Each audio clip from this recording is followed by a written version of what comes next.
Well, we've been talking, for years about having conversations about things that we feel like are important to us and Hmm. maybe be so important to our audience. I back in the day, I started a whole book and a Hmm. course called "If I Knew Then What I Know Now," Right.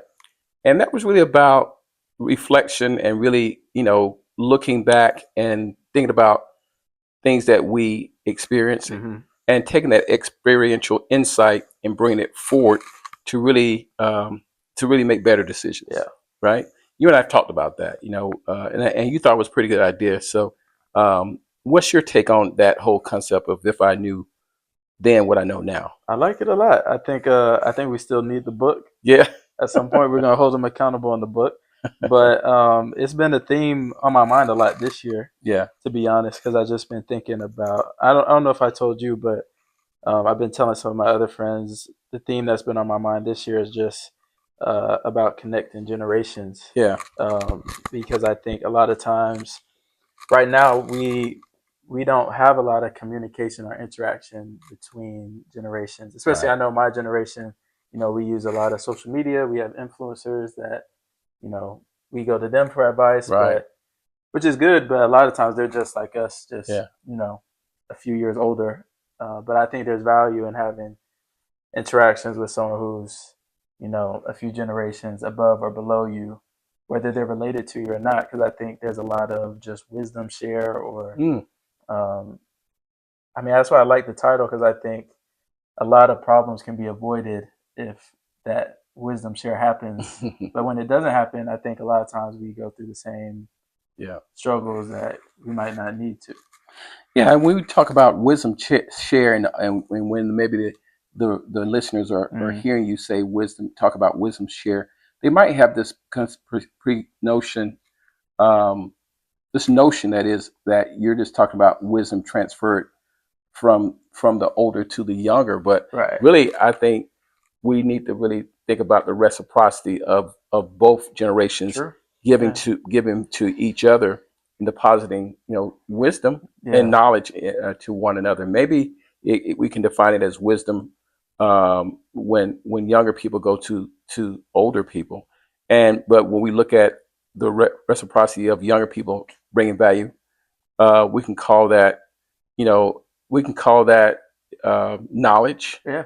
We can call that experiential, experiential knowledge too. That's true. So I That's think true. I think that's why I love that whole concept of if I knew then what I know now, Hmm. and you and I having that conversation because you can bring a lot of insight to me versus and I can also bring some insight to you based on my experiences and things that Yeah, I I've agree. gone through. So yeah, so we was talking about a couple. We've been talking about a couple topics, and we can go in a lot of different directions with this. But have had a lot of talk about money, Hmm. and I want to start off that conversation with about money. You said something. We were at the park one day. You might not remember, but we were playing basketball, just shooting around in South Carolina, and we were talking about. I think we're talking about life and death, really, because I do my remember that. mother Yeah. was my mother Yeah. was terminally ill. Right. She had metastatic, for cancer, and we were talking about really why people strive to to get more Mm. in life.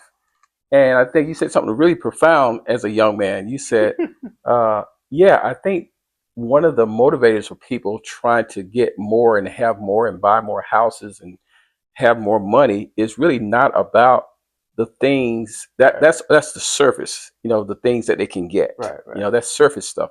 But really, it's really about survival. It's really, when we talk about money, it's really about survival Right. because when we think about this whole concept of you being a child and growing up, and then your parents say, you know, at 18, you're gonna have to make a decision. You're gonna have Hmm. to have a job. You got to go to the military, or you're gonna have to go to college, or you're gonna have to get out of here, or That's something what you like that. told me. Right? No, but then you start processing it, even at a young age, that I gotta graduate, go to school, or go to the military because I've got to survive. Yeah. And surviving is about you having resources Mm-hmm. to take care of things that you need to take care of: food, clothing, and shelter. But when we get out there, we're starting that whole process of survival by getting, the bareness, the necessities that calls for you to have some sort of cash flow or income. But we go even deeper and try to move far, far away from just surviving to thriving, Mm-hmm. and then really going beyond thriving and going as far as we can go to make sure that we don't get too close to the edge of Right. not surviving. Yeah. You know what I mean? Bad. Real bad. That's bad. Yeah, not surviving.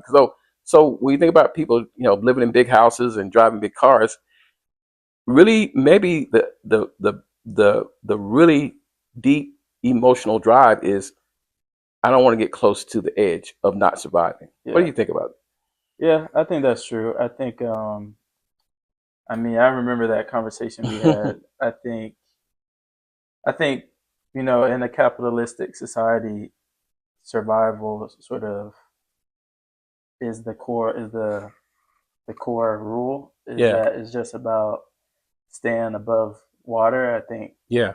that's for better or for worse. That's everybody's mission.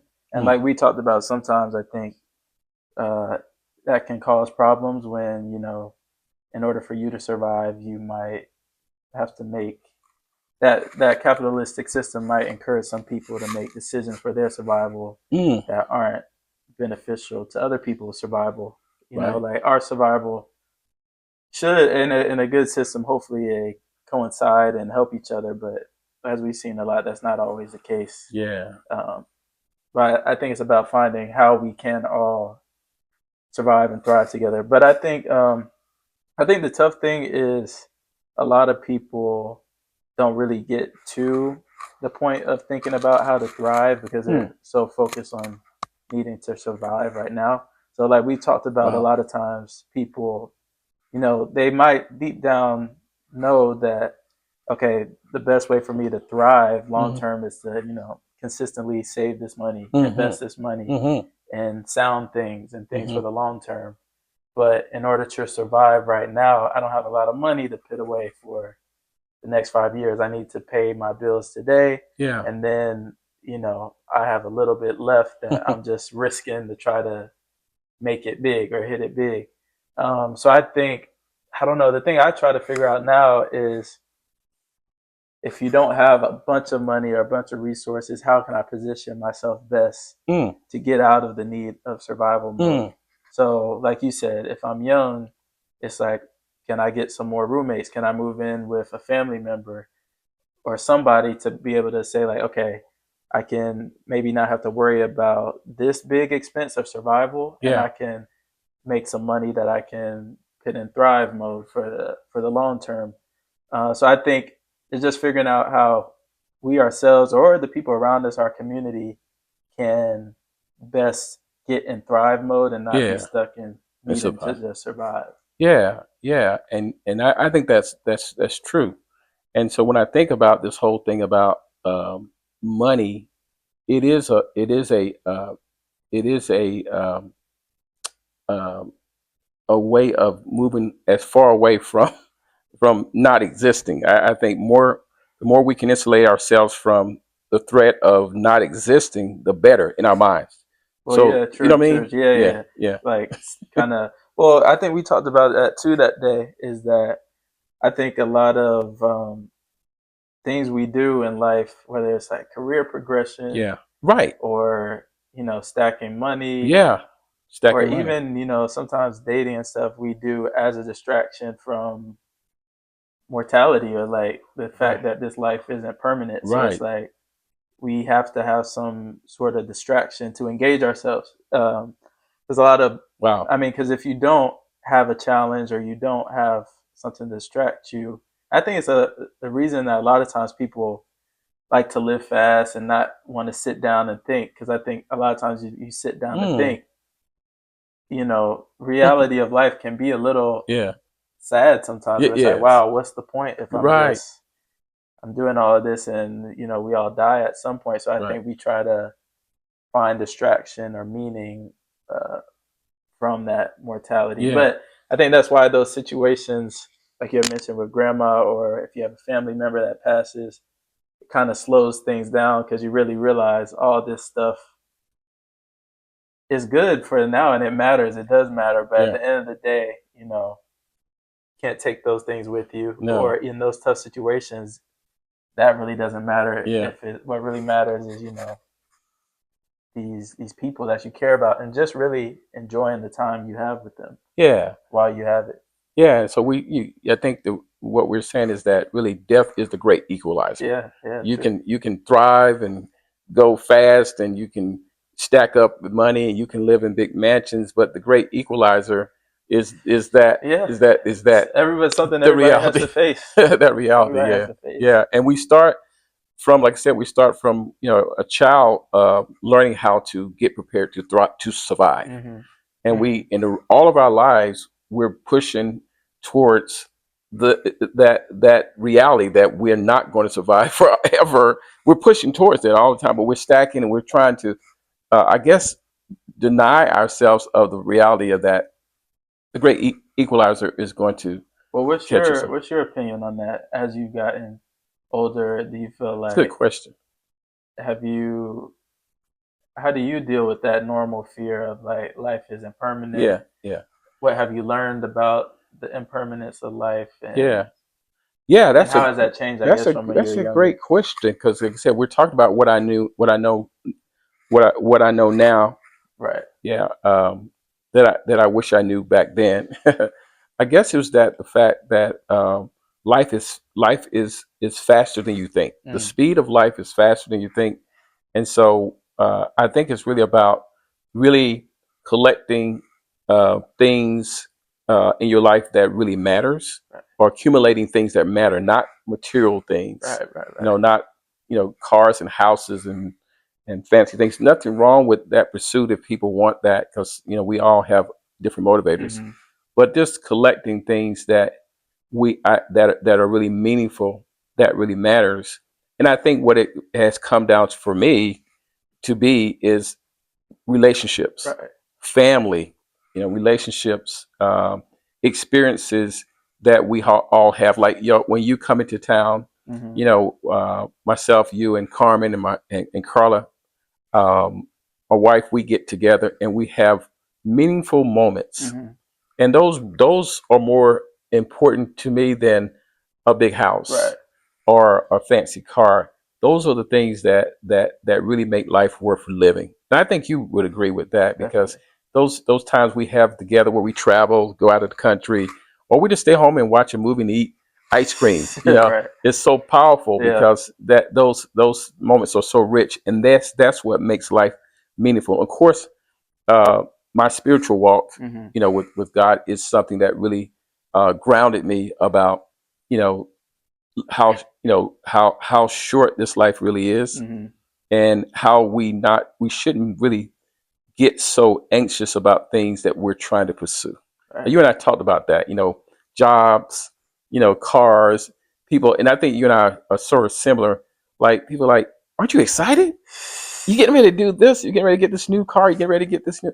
Like, yeah, yeah. But the reality is, what we're talking here, those things are fleeting, Right. and we're only stewards. And I'm doing this whole session, on Right. Right. stewardship. We're only stewards of what God will allow us to be managers of, Mm-hmm. and really, we don't own anything. Yeah. And the document, the proof of that is that we leave it all. Well, that's true. I mean, we watched that. I always tell you how I'm watching Nightcap, that Yeah. Shannon Sharp at Ocho podcast, and he always says something about dating and girls he's dating that Wow. I don't. I mean, I guess I don't disagree with it, but his perspective is always like, uh, she's not yours; it's just your turn.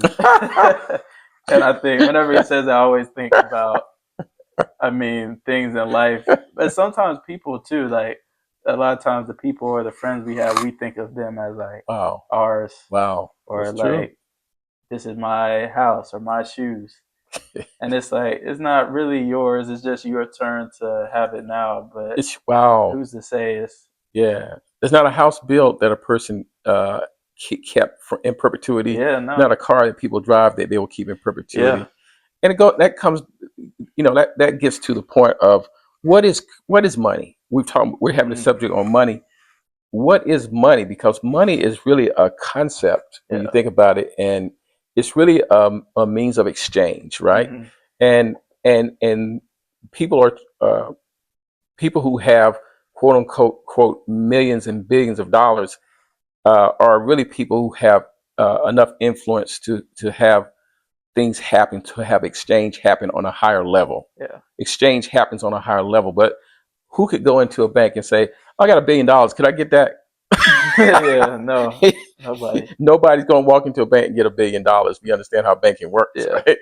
But they have the power to exchange, and that's really what it's all about. That's what really money is about. And I think you and I went to the Federal Reserves Mhm. in Atlanta, Mhm. and we were going through there, and that was in that, the artifacts they had in there really really proved my point, Mhm. because they were showing how currency has evolved Mhm. over Over time. time, yeah. And currency used to be a rabbit, a sheep, and a goat, A rock or something. or a rock, Yeah. yeah, or or something like that. Yeah. And you exchange that because it had a perceived value. Right. And I think that's what people get all caught up with. They don't understand that really money is really a concept, and it's just really a means of exchange. And if we could grasp that and understand uh, how to increase our influence to be able to exchange Yeah. is the thing. It is not really accumulating any tangible thing. Yeah. What do you think about Yeah, I agree. I mean, I think a lot of people, I think we have bad understanding of like that? Yeah, money and economics. yeah, Um, and money is in different forms. Like I think, um, obviously, is money in like cash or right, dollars, like we in this society what we value. But yeah, um, there's money in other things too. Like obviously, maybe like things you own, assets like a house, yeah, time. I mean, even though people say, you know, time is money is a cliche. I mean, time has a lot of value. most definitely, Uh, most and a definitely, lot of times we spend a lot of money to get time. yeah, Uh, so I think, you know, money in and of itself, in my opinion, isn't really seeing the number in the account doesn't really matter until mm, you like use it to mm, get something that is valuable. Like the mm-hmm. money itself isn't really valuable until what do you want to use it Yeah, for? Is yeah, it? I think so much times we get, um, and it's good to save and yeah, to invest, obviously, and because you just never know what'll happen or the plan for the future. But I think we get so caught up with, oh, I have this much saved, mm, uh, I wow, make this much, and it's like, hmm, but what do you want? I think yeah, we would feel different about money if we really thought about what we need or want money yeah, for, or what we care yeah, about having it for. absolutely. But you go back. Your point takes us right back to the point of some people saying, "Oh, I have this much saved, or I got X amount of dollars in the bank." It goes back to that survival thing. Yeah, We yeah, stack, so we think that it's going to protect us from the inevitable, right, right. right? So Safety and yeah, money. safety and money, and there's just it's really a survival mindset that the more I get, the more I'm going to insulate myself from, being extinct. Right, right, right. Yeah, it's interesting. I read a book by this guy. Um, I'm blanking on his name, but the book is called "The Wisdom of Insecurity" Yeah, by Alan Watts, yeah, and it's all about just. I think what we're saying is that life at its core, when we talk about the mortality, we're all trying to just manage insecurity of life wow, at the core. Like mm, there's just so much uncertainty in life. yeah, We know we're all going to die. We don't know when. right, We don't know what's going to happen in the next hour. We don't know what our health condition will be. yeah, And that's a lot of anxiety in life. hmm, And I think we're all just trying to figure out how can I insulate and secure myself yeah, in a world full of uncertainty. And right, the most tangible way we know how to do it is physically, like in stature or in resources, like, okay, I need a house that's hmm, safe, hmm, or it's just like I need resources, enough resources that if anything comes up, I can buffer myself. hmm, Um, But no matter what you do, whether it's you have $1 billion, you can't really shield yourself from insecurity. It's just a fact of life. Like Elon Musk could have all the money in the world. Wow. He could still go get hit by a car tomorrow, Oh yeah. and money can't save you No. from that. It might make it a little bit easier from some inconveniences, but insecurity is unavoidable. So Yeah. I think you know money is one thing, but I think the question is what really is a healthy way to Mm. deal with that insecurity, and I Mm-hmm. think a lot of time that's where faith comes in or Yeah. religion. Yeah. I think that's why a lot of times people that are religious tend to have a more peace Mm-hmm. with life Yeah. because the truth is you need something to deal with Mm. that anxiety of life, and you can try personally to do it, but I just don't think there's any way to foolproof yourself to that Yeah. insecurity. Yeah. So that's a great thought about people are really um, trying to deal with anxiety through tangible things, money, Mm-hmm. and they try to medicate Right. themselves through having activities, even going on vacations and trips and doing Vacations, this stuff. drugs, whatever Yeah, it is. it's a way of medicating yourself, Yeah, or yeah. I to, think a lot of life probably so you won't have to think about getting older and going and moving towards that right, that right. inedible thing. And I mean, if you think about it, I guess all of these advertisements, that's really all they're advertising to us is, Yeah. here's how I basically, it doesn't seem like there's any advertising. I don't think there's a lot of businesses don't have a purpose if you Hmm. don't have an insecurity. So if Wow. it's like, if you don't think you need to look nice when you go to the office, you probably won't buy the new sweater. Yeah. Or if you don't Wow. think that you are overweight, you probably won't buy Ozempic or whatever it is. If you're content with life, there Wow. really isn't a need to Right. get most things Yeah. besides like core necessities. But obviously, our economy now is so much non-needed stuff. Yeah. But it's interesting. I think the businesses clearly see the insecurity we have, Right. and I think it's their job, Hmm. unfortunately, to like make you feel it. Yeah. Oh, I can relate to that because I started off in the advertising Right. industry as a creative director and art director, and it was always finding that thing, they call it, that thing, that hot spot, that thing that is Yeah. important to a person, and appeal to their Hmm. senses, all the senses, to get them to buy something, to get them to feel like there's something missing. And we have this product or this service has a solution for to your and to your challenge of being um, of anxiety that you Right. talked about, having that anxiety about life. So yeah, and so that money thing is just really back to that. It's just a form of exchange, and one of the great examples to really uh, validate that money is just a form of exchange, and it's about how much influence you have to be able to make choices. Hmm. Is Mother Teresa. Mother Teresa, I heard that she flew on jets and planes all around the world, and she was broke and she had no money. Really? She had no money, but she had Not Mama influence. Teresa. Yeah, She but she, wrote. but she had no money, but she had the power to exchange. Right. She built Reputation. buildings Yeah. and stuff because she had the power to command people's attention and to have people acquiesce to some of Right. her visions and goals Mm. with no money. Mm. So it wasn't really money that made her, and her lifestyle probably was But she fabulous. had value. Yeah, she had value. No, she wasn't. Money She didn't isn't have the a only right. She wasn't. She didn't live form an of value. opulent lifestyle, but she lived a very comfortable lifestyle, Right. and there was no that there wasn't need probably Hmm. that she could not fulfill by having the fluence that she had based on her the value Right. that she brought. So yeah, That's an interesting point. I mean, it reminds me of, not to say Kanye is, yeah, a perfect role model or yeah. anything, but he did. I remember he used to say that he didn't want to ever own a house. He Mm, would just wanted to have enough relationships that he could go stay with anybody if he needed to, and just yeah, like kind of live around the world. yeah, And I mean, I think that's actually kind of a good point. Is yeah. that sure? I mean, it's value and money if you store up enough money, you Mm-hmm. can live a lot of places. But Mm. relationships are value too. If you Oh know yeah. someone and they trust you enough Yeah. that if you go to France and they're like, of course you can always stay on my Yeah. couch. That's valuable too. Yeah. That So what you're essentially is saying is money. relationships is a currency. Yeah, it definitely is a currency. I think a Yeah. lot of these things that we don't value enough are currency. Yeah. Relationships Yeah. are definitely one of them. I think we Yeah. said time is a Time is a currency. currency. Yes, indeed. Yes, Um, indeed, it is. I, uh, I think those things, people, we don't cherish them enough Yeah.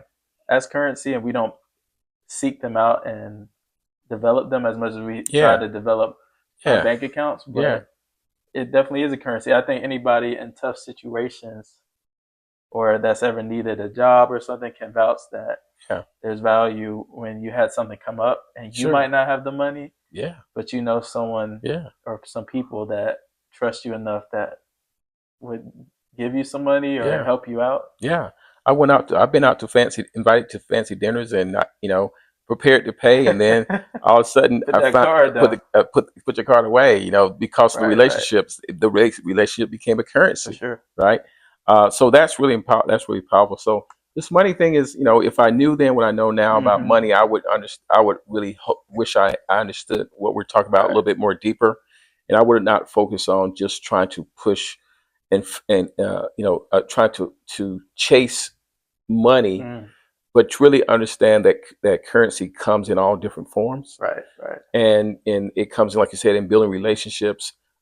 It comes in a form of exchange of time, right. exchange for a lot of things that have not to do with paper, Mm-hmm. and so I've learned that now.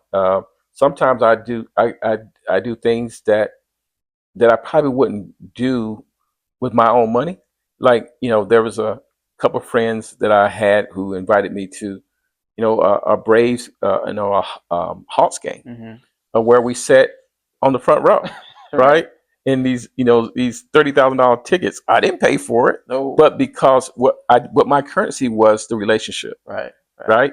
And so I find myself a lot these days because of the relationships I built doing things that don't cost me money, but really are lifestyle type things Yeah, I that mean, people would pay for true. because I have some relationships I've cultivated, and they bring me value, Yeah. right? I mean, it might take you 10 years to Yeah, get enough money to pay for courtside Hawks tickets, but also might probably took you 10 years to build that wow, relationship yeah. to the point where they trust Let's you. try 20, Yeah, 20 right? years to Yeah, the point where but they're it's 20 value years enough of to the bring you. of the of depositing value Right, into that right, relationship, right. right?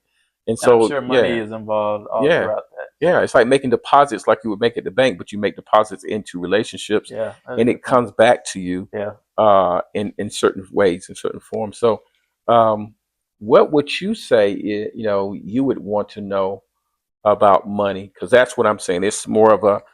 I Hmm. think I'm saying that I think the relationships that I cultivated over the years have been currency for me. Right. And if I knew that when I was younger, I would have been more intentional about about driving those types of values through my relationships, Mm. and not focus just on you know making the dollar.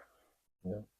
Well, I would say, I think what I'll say what I'm learning now, because I feel like I'm still early on in, like, before graduating college, I didn't really have Right. money. So I feel like now it's been maybe first few years having money. Hmm. And I think the thing I'm learning is I think we talk about it a lot, Yeah. is to not really try to hit it big Yeah. with money Yeah.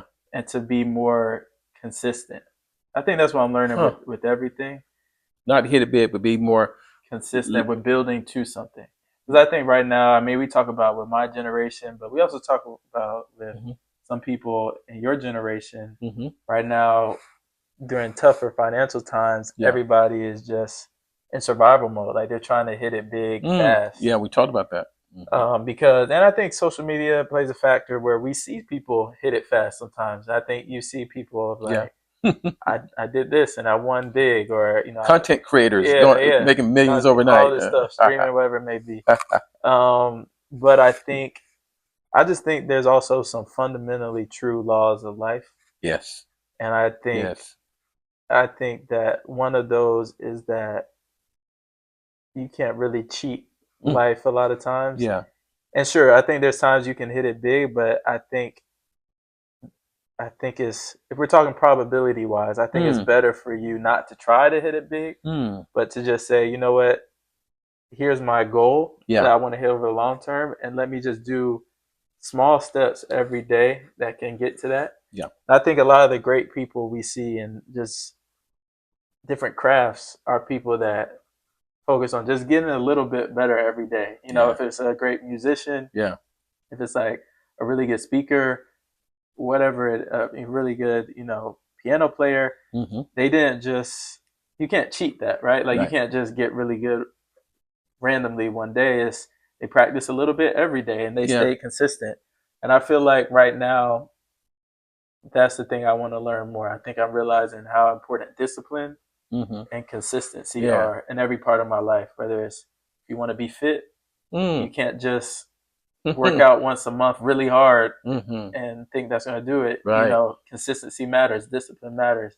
And I think with money, what I'm learning is, you know, managing it wise, Yeah. consistently investing it wise, consistently Mm. matters. It might not make 1,000% in one week, Yeah. but over time, as Yeah. we talked about time being a resource, Mm-hmm. I think, like you said, and that's what also I'm learning is that time moves fast. So you Mm-hmm. think, oh man, me getting this measly percent every day doesn't do anything, but you really look up in life, and Yes. it's been 5 years, Yeah. or Yeah. we are talking about this. You look up and it's been 20 years, Yes. and you when you look back, I think you'll wish Wow. sometimes like, wow, I wish I had just gotten the first or second base rather than swinging for home runs Wow. and not hit no home runs. Yeah. So I think that's what I'm learning now is like just, and that's why I like baseball a lot. Is just get little wins, get on base. Mm-hmm. You don't have to hit a home You run don't every have to. time. Yeah. That's profound.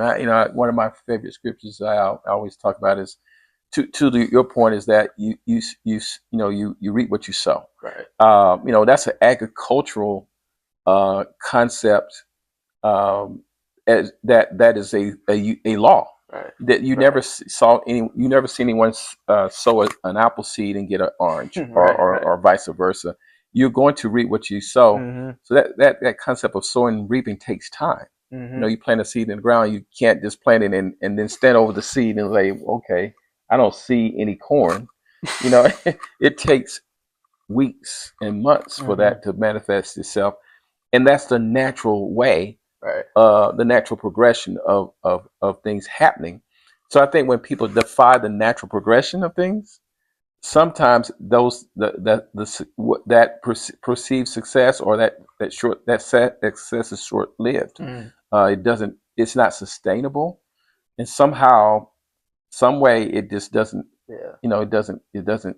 You don't see that thing growing and maintaining.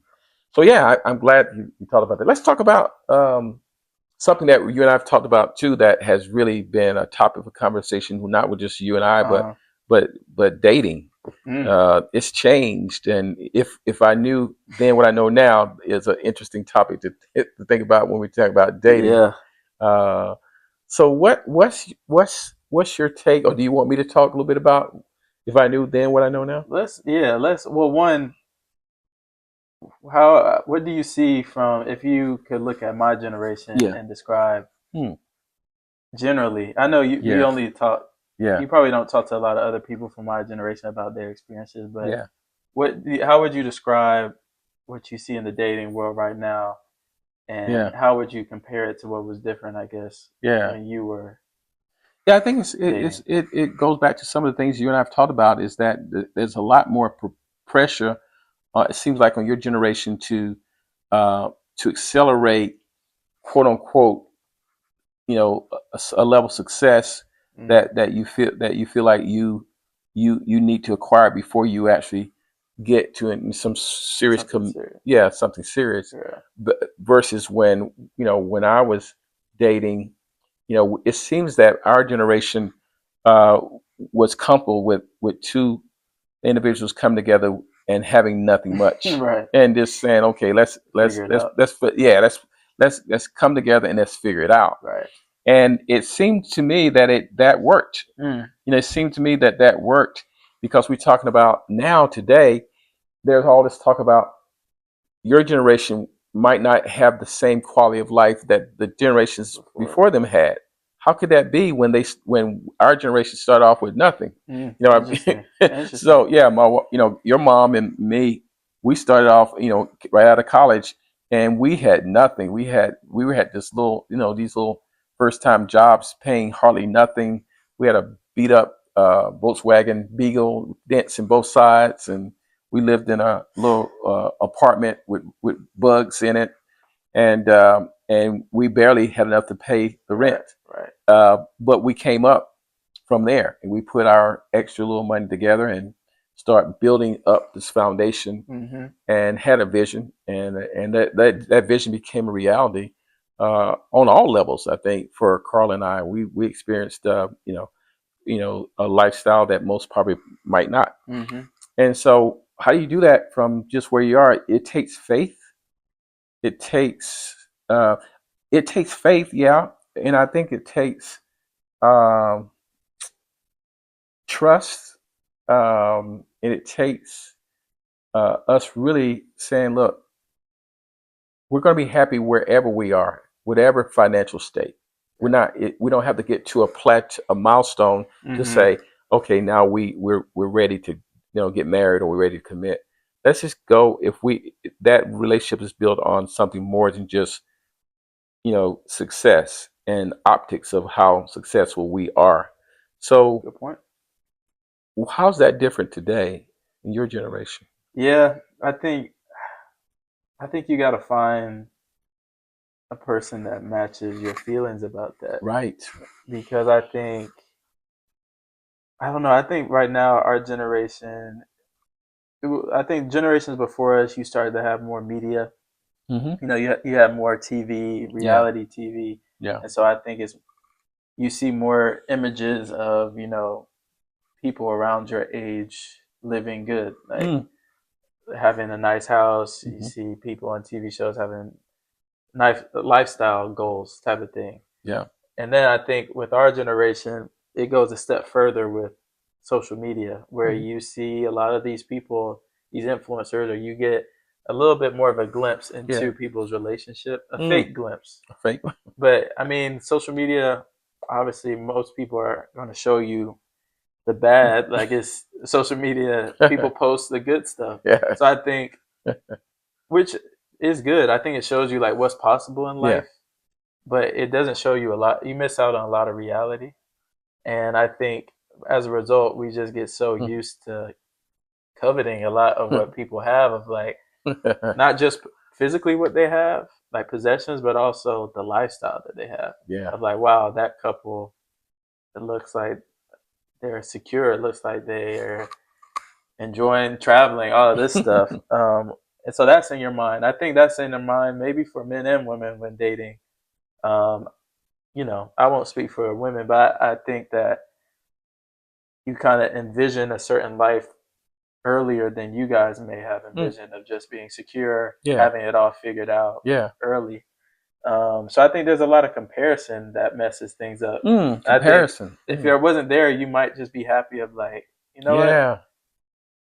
It's not that level, but we have enough to get started, and build from there. So I think social media definitely plays a part, but then I think the economics of things plays a part too. Like, right, it is more expensive to buy a house than it was before. So part of the reality is it is a little harder to. I think part of the reality of relationships and dating is that you do want to have some level of security, or figure. You kind of want to feel like, before I completely mesh my life with someone else, I've started to understand, or kind of maybe feel a little bit more secure on my end. Maybe not fully secure. But I think it's taking people a little longer to figure out, who they are, maybe what they want to do, feel secure with themselves before totally meshing their life with someone else, I guess. Yeah. But it seems like um, you talked about reality and TV. Maybe we should rename it. Not reality I TV. mean, Maybe it's not really reality. And I'm just being facetious. I know it's no, but not it's reality. true. It's I true. know it's But not reality. that's interesting that they named it that It from the is. jump because that's it fit in your mind that this is someone's reality, It's not. and it's not. I mean, We never even seen a reality show it's, it's that real. really was Yeah, real. We never seen that. and I But mean because we know that nobody's life is.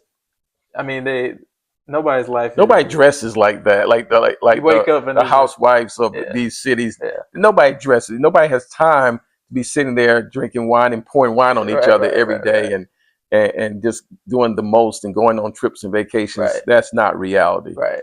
You know. Reality is a lot more real than that. Um, so Yeah. yeah, I think that plays a factor. But what would you say if you had any big lessons when you Yeah. look back on your time when you were dating? Dating. Yeah. Is there anything you say, man, I wish I knew then what I know now because maybe I would have Yeah. done this differently.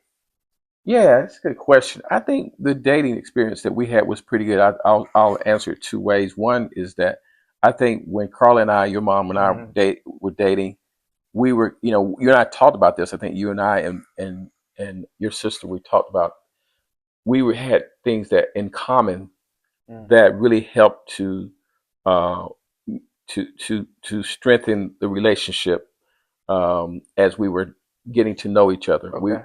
And I talk about that. Sometimes it might be value in you finding someone that you want to um, date who have some of the same experiences that you have. Right. We grew up almost identical. She had three sisters. I had three brothers. She grew up in a middle class family. I grew up in a middle class family with a blue collar worker dad and a blue collar worker mom. Both were hard workers. They worked very hard. Both parents worked on the same job, which is unheard of for 35, 40 years. Hmm. They had a work ethic like, you wouldn't believe. And we came together with those commonalities, right? That's the positive thing. We came together with those commonalities. And I think it helped to really help us to relate to one another and really had the same values. Hmm. Because I think values are very important in relationships. If the values are different, and I didn't know that. That happened I think that was God sent.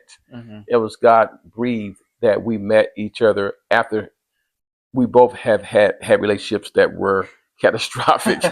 That's a strong word. Yeah. There was no um, we didn't have a lot of things in common with the people we dated. Right. But when you come from that type of um, experience in two separate families that are very similar, you have common ground. Hmm. We both work hard. We both came from humble beginnings. We saw our parents come up from humble beginnings, but come up. We saw them come up, Right. and we knew that if we started with nothing, we could come up. You see what I'm saying? Yeah. So it's sort of like ingrained in us that it's no problem not to have much if we have work ethic, we have goals, we have visions. We can come up like our parents Yeah. came up. Yeah.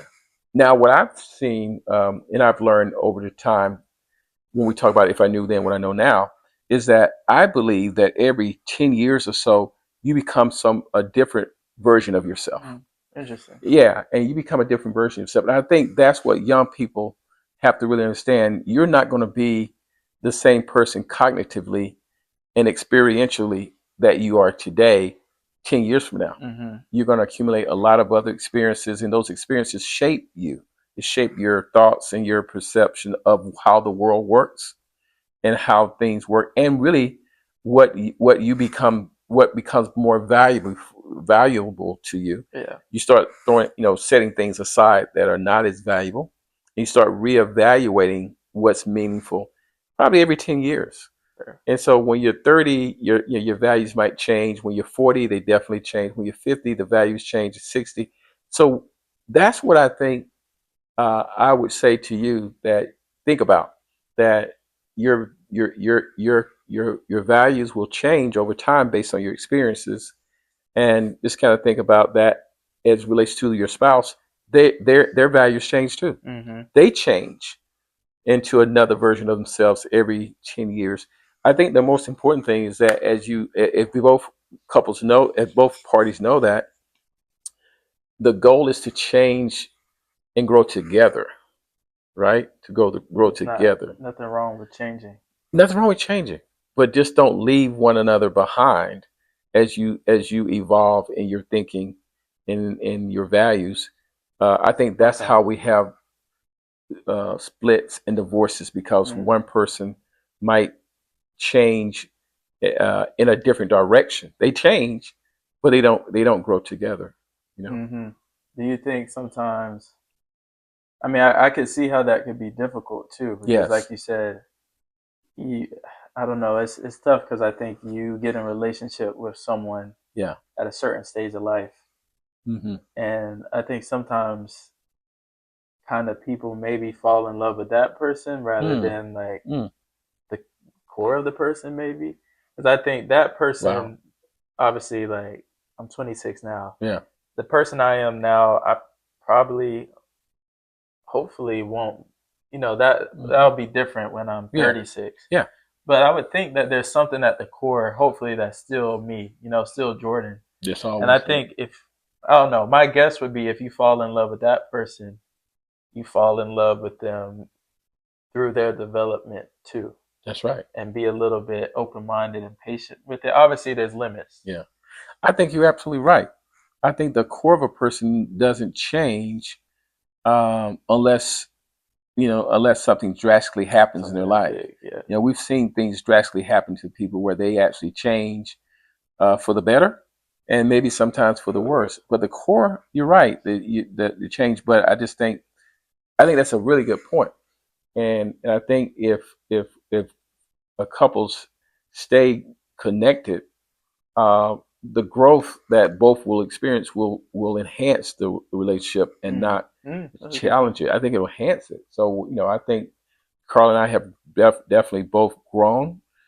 We have different personalities, but we've grown and we have the same values still. Like Mm-hmm. going back to those values that our parents instilled in us Mm-hmm. about hard work and really understanding you can come from, you know, where you are to another level of accomplishments and Yeah.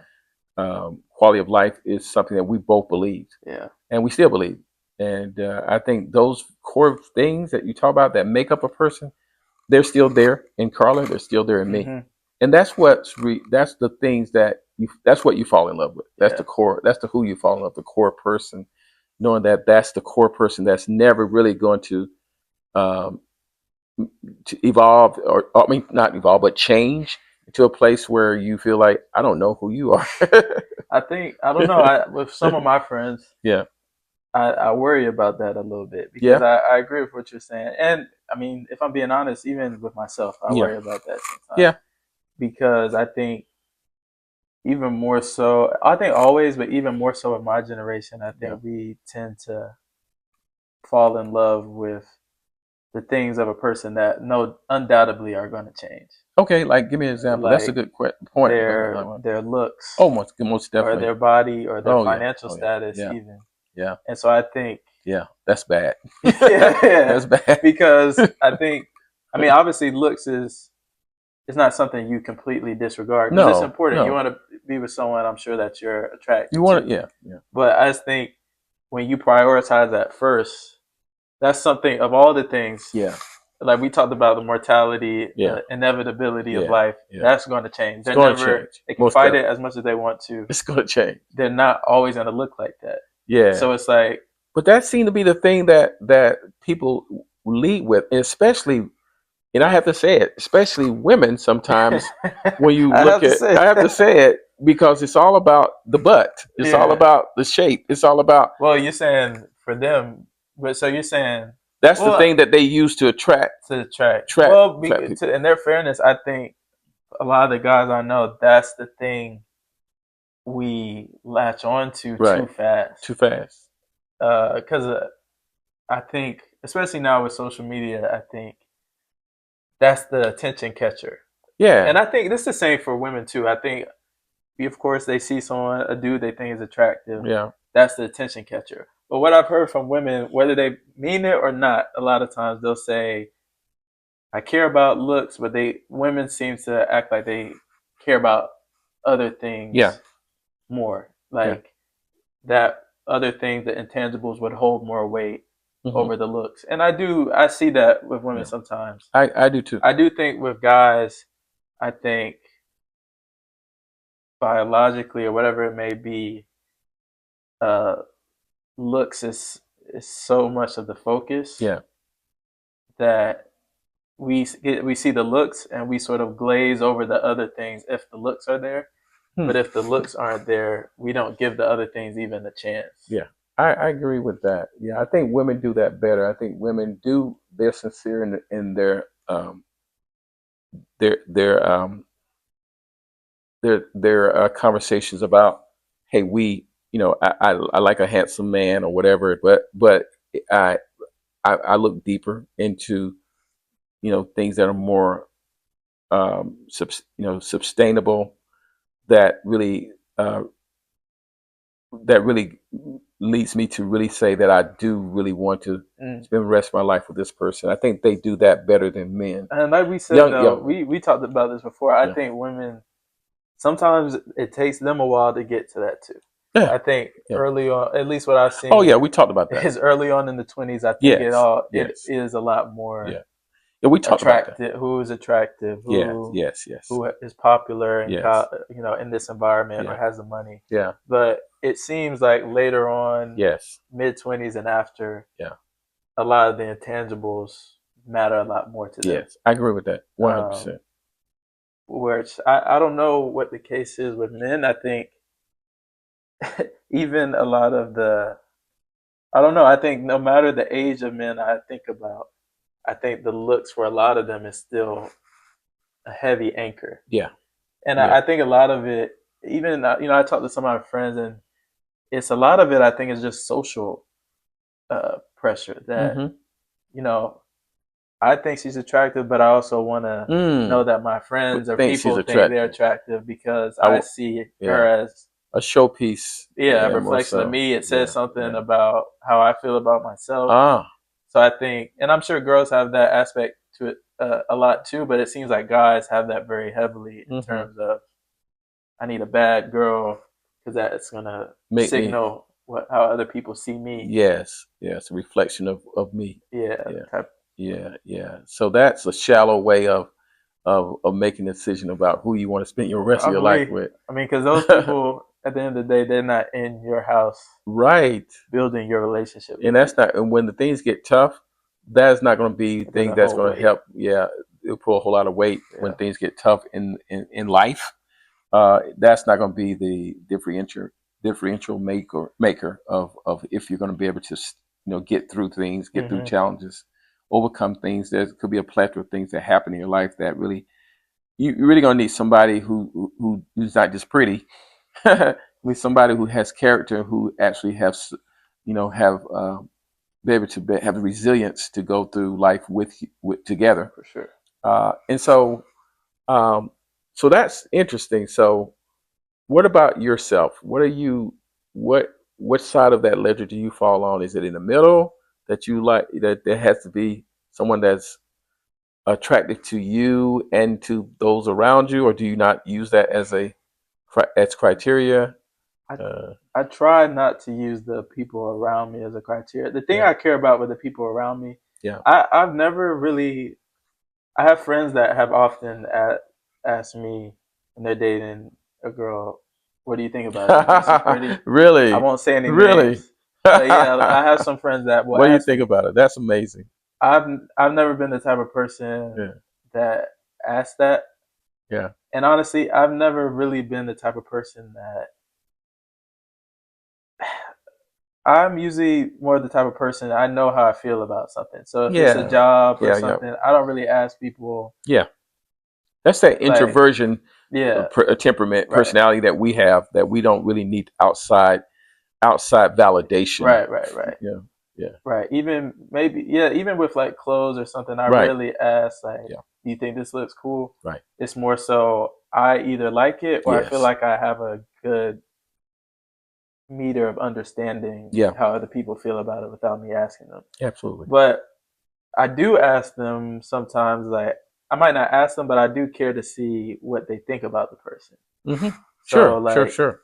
even, if I bring someone home to you guys I'm dating, Mm-hmm. I care about what you guys think of her, or I care Yeah. about Yeah. how she gets along with my Uh friends, huh. Sure. because that is something, that part I do want Yeah. vetted. Yeah. Yeah. Yeah. Um, That's valid. That's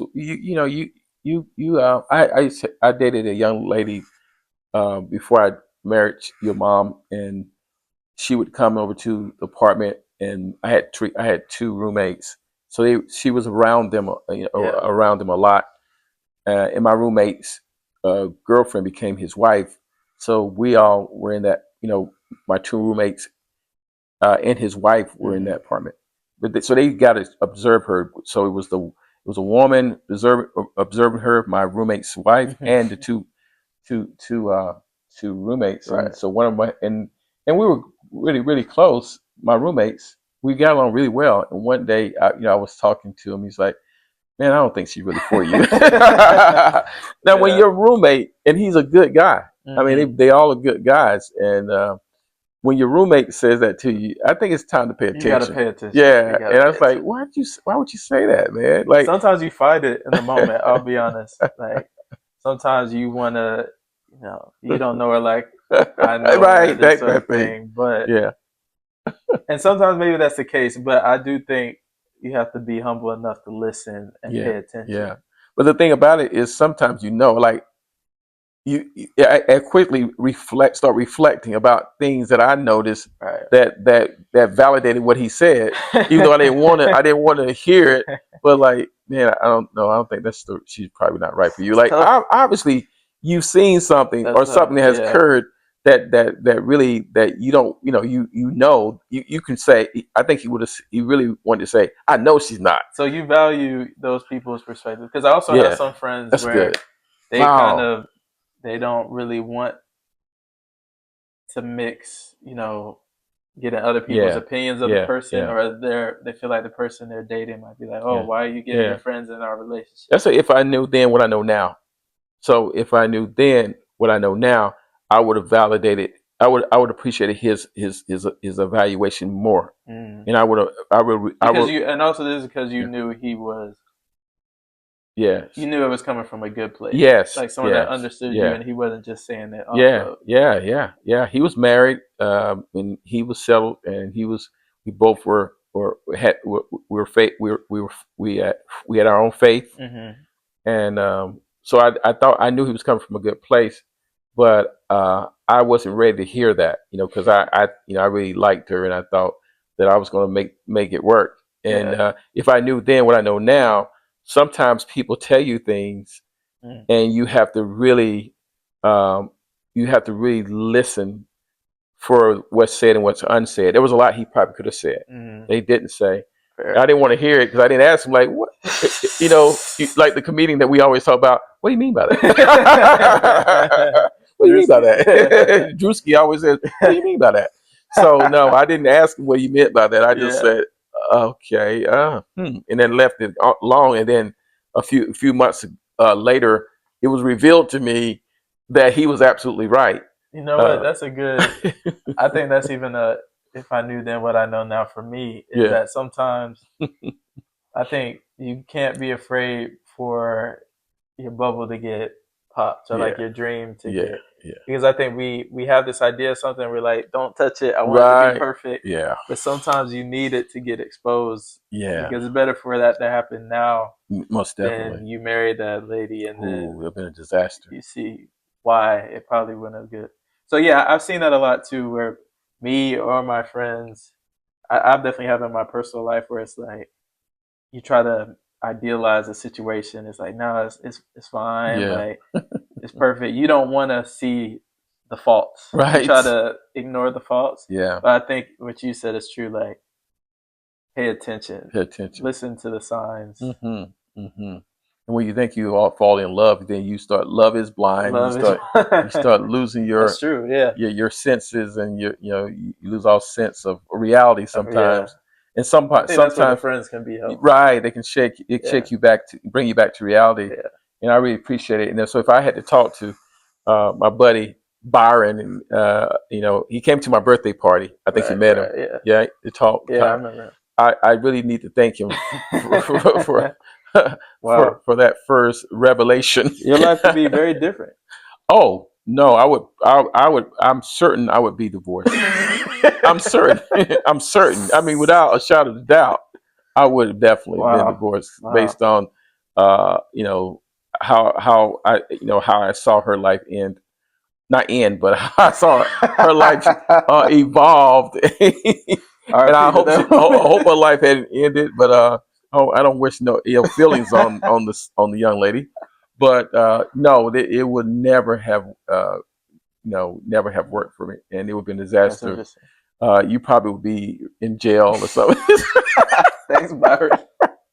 You probably be, Woo. a problem child and a terror in your high school years, and they probably would have incarcerated you, and Carmen would have probably been ran away from home if she had been her mom. So I'm so happy that Byron did start the whole I hope dialogue. that lady sees this. Oh man, so dating That's interesting. today now. Do you feel it's difficult? Because I've talked to Yep. friends who are older, my age almost, Hmm. who have gotten divorced and then they started dating again. They talk about the horrific experiences they have with dating. And I've talked to young folks and they have some of the same challenges. So you Hmm. feel like dating is hard. I think it's dating's always gonna be hard. Yeah. I think it's just such a it's tough. It's anything dealing with people and interrelationships between people is usually tough. But Yeah. especially when, this one is where you're finding someone that you want to spend a lot of your time with, Hmm. and that takes finding someone that you have a lot of synergies with, Yeah. and a lot has to match. Like these days, you have to take into consider, I don't know, finances. You have to take into consideration someone's personal Yeah. um, goals and or just their character, their All of that. how they're even just their natural tendencies. Hmm. Extroverted, introverted. Yeah. Uh, there's just so much that has to align. Everything doesn't have to be perfect, but I Right. think dating is tough because you're trying to find a synergy Yeah. that you can make work. Yeah. Uh, but I think so. I think it's always hard, but I think there's different challenges now than there might have been when you were dating. Hmm. Not to say it's better or worse, but I Hmm. think there's wisdom to be learned from me knowing about your experience, because I Yeah. think there's things that can be applied. Yeah. Um, but yeah, I think it's tough now. One, I think social media makes things easier and it makes things tougher. It makes Mm. things easier because I think you have more options, whereas Yeah. other in the past you might not have found someone that was as good of a fit for you if Hmm. they didn't go to your school or your Yeah. college. Yeah. Whereas now, maybe you stayed in contact with that girl from high school and you see, Hmm. you guys connect in life again because y'all live in the same city now. Hmm. So there's just more options. I think it's harder because there's more options too. And I think people have this sentiment of just like wanting to, me and one of my friends, we talk about being optimizers. Yeah. And sometimes I think that can work to your detriment Mm. because you work so hard to find the perfect situation Mm. that the perfect situation doesn't necessarily exist. So you're Right. always trying to find the perfect option. Okay, this is a good option. I Yeah. like her, Yeah. but is she better than Susan Right. I see on Right. Instagram? Or, you know, Mm. I talked to this girl too. Maybe should I see what this is like Yeah. before? Yeah. So I think my generation has a contentment issue, Wow.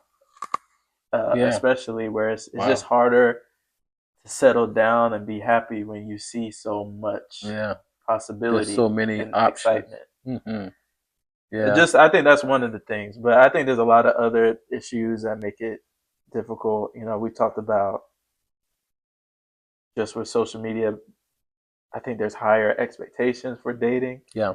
In terms of people expecting you to have your finances set, and I think there's an expectation on guys to just be ready early 20s as soon as you're in the world, Yeah. to be able to take care of someone. Wow. Yeah. And I think now that's a tough thing. That's a tough thing for any man, but I think now men get stretched in a tough position. Yeah. When you're trying to fully take care of someone that early on, maybe in dating, instead of building for the long run. Sure. To be set for marriage. Sure. So yeah, I think it's tough, ironically, because you would think with all this technology and we got Hinge and we got all these apps and we're so connected, you would think it would be really easy to find your person. But I don't know. Sometimes I think it's hard with all the resources. I think it's still hard. Yeah. I think there was a beauty before where, you didn't have all these choices on your phone. You went to church or you went to school and you saw a good looking girl. Yeah. And you took the initiative to ask her out. Yeah. And you didn't compare her to every fine woman on Instagram. Yeah. You just knew you were attracted to her and you liked her. Yeah. Now I think when you meet someone, you're constantly seeing the most beautiful women on your app all the time. Yeah. You're constantly seeing so much. I just think we know too much. Yeah. We see too much. And I think, one of my friends always says, like, I don't think as humans we were ever supposed to know some of this stuff. Like, I wasn't supposed to know all these fine people exist. I wasn't supposed to know that this, just all these comparisons with money, things, women. And I think it makes it harder. I think you have to really focus on contentment way more now to enjoy life. Otherwise, you'll never be satisfied with what you have or who you have. Right. Well, that seems what our society is promoting, is that the pursuit of everything, of something. There's always a more beautiful woman. There's always a bigger house. There's always a better vacation. Yeah. There's always a better. It goes back full circle that what we're talking about when we first started this conversation about why people are pursuing things. And I think it goes back to that whole thing of survival. The core thing that drives people is that we want to get distracted from the inevitable of we're not going to be here forever. Yeah. And so we've got to pursue things and preoccupy our mind with things and pursue things that are better than the things we have. And that's insatiable. That doesn't end if you don't understand what's important. True. And you don't get a foothold of reality. True. So I think that's good. Well, we had a good segment. I think we'll pick up on our next segment. It's very fun. Yeah, let's talk a little bit about. A little something. I do, man. You do too. So I think we brought those two generations together pretty good, and mirrored them together and immersed them together. Guys, we want to bring some value to you in different areas, and in this whole thing about if I knew then what I know now, we can go in a lot of directions. I know you can think about things that you have done in the past, and you said, "Wow, if I had only known what would be the outcome of my actions and the things that I've done over the last 5 years." Someone says you're where you are based on what you've done, not yesterday, but what you've done in the last 5 years, and where you will be 5 years now will be based on the decisions you make today. And that's what this is all about, Jordan. It's about us really challenging your cognition, your cognitive thinking about why do you do the things you do? Why do you make decisions? And should we be making a different one right now? Good point. Right? Yeah. So thank you. Thanks for coming by. This was fun. We'll have to do it again. New topics next time. New topics next time. For sure. All right. You guys have a good one. We'll talk to you next segment. See ya.